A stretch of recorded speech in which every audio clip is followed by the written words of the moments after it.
Salut tout le monde, j'espère que vous allez bien. Aujourd'hui on se fait mon top 5 des lieux à aller voir à La Ciotat. Et on commence avec le numéro 5, c'est le musée de La Ciotat. Musée géré depuis 1941 par les amis du vieux La Ciotat. Avec ses 15 salles et plus de 1500 objets exposés, ce musée offre la découverte du patrimoine culturel, religieux, traditionnel, économique de la ville. Et bien sûr tout ce qui concerne les anciens chantiers navals, l'invention du cinématographe et de la pétanque. Au fil des saisons, les amis du vieux La Ciotat présentent des expositions, des conférences, des projections dont le programme est disponible à l'entrée et sur leur site. Dès samedi, le musée exposera une nouvelle expo temporaire sur le thème de l'histoire des Santons. Plus d'infos sur leur site internet museciotadin.org. Numéro 4, l'Eden Théâtre. Plus vieille salle de cinéma au monde, l'Eden fut le premier théâtre à accueillir les films des frères Lumière. Restauré puis réouvert au public en 2013, la salle est maintenant équipée des moyens de projection modernes et a une capacité de plus de 160 sièges. Depuis plus de 30 ans, c'est l'association Les Lumières de l'Eden qui gère le théâtre et propose plusieurs activités toute l'année, comme des projections de films réalisés par des étudiants en école de cinéma ou leurs plus grands événements, le festival du premier film francophone qui a lieu début juin depuis 35 ans. L'Eden Théâtre cite aussi un cinéma moderne avec à l'affiche plusieurs productions comme La La Land ou Tous en scène et L'Ascension. Numéro 3, chapelle Notre-Dame de la Garde.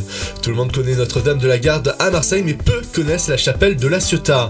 Au sommet d'une petite colline située au sud-est de la ville se trouve la chapelle de Notre-Dame de la Garde. Construite au début du XVIIe siècle par les pénitents bleus, elle renferme de nombreux petits tableaux de marins et pêcheurs reconnaissant à la Vierge Marie, par exemple sauvés d'un naufrage ou ayant réussi une bonne pêche. On y accède en traversant un lotissement de maisons toutes blanches ou en empruntant un petit chemin depuis l'entrée de celui-ci. Derrière la chapelle, un petit escalier permet de grimper jusqu'au sommet de la colline, offrant d'un côté une vue dégagée sur La Ciotat et le bec de l'Aigle et de l'autre sur les falaises, puis au loin l'archipel de Riou. D'ici, on aperçoit à peine la calanque de Figuerolles, mais un petit sentier en contrebas de la chapelle permet d'avoir une vue plongeante sur la calanque. Numéro 2, pas besoin d'aller plus loin une fois que vous êtes à la chapelle, puisque c'est de Figuerolles que je vais vous parler.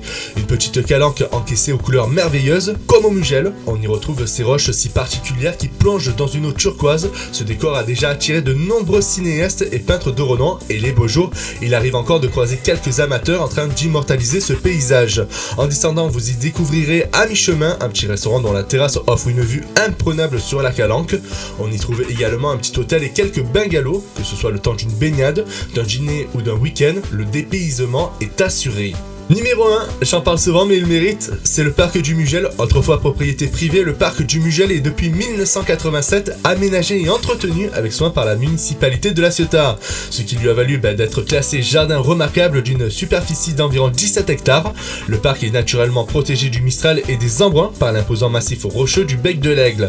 Il en résulte un microclimat propice au développement de nombreuses variétés de plantes et c'est ainsi que l'on peut y découvrir bambouseraies, cactus, plantes aromatiques, chênes lièges, châtaigniers et plantes tropicales comme l'oiseau du paradis. Deux plages de galets sont accessibles, la plus grande juste avant l'entrée du parc dispose d'une douche et d'un restaurant. Au-dessus de l'anse du Petit Mugel se trouve une aire de pique-nique avec table ombragée, bancs et espace de jeu pour les enfants. Le long du chemin en bord de mer se trouve une ancienne bastide où l'atelier bleu centre d'initiation à l'environnement œuvre à la protection du littoral. Plus loin, vous aurez une belle vue sur l'île verte et l'anse du Sec sous les flancs du bec de l'Aigle. À l'opposé, le chemin qui s'enfonce dans le parc peut vous mener jusqu'au grand belvédère situé à 82 mètres au-dessus de la mer. Entre plage, aire de pique-nique, espace naturel et jardin botanique, ce parc possède vraiment tous les ingrédients pour passer une bonne journée en famille. Voilà, c'est tout pour mon top 5 des lieux à aller voir à La Ciotat. Dites-moi quel est votre top 5 à vous sur mon Facebook Gaëtan fait de la radio sur Fréquence Nautique et à demain.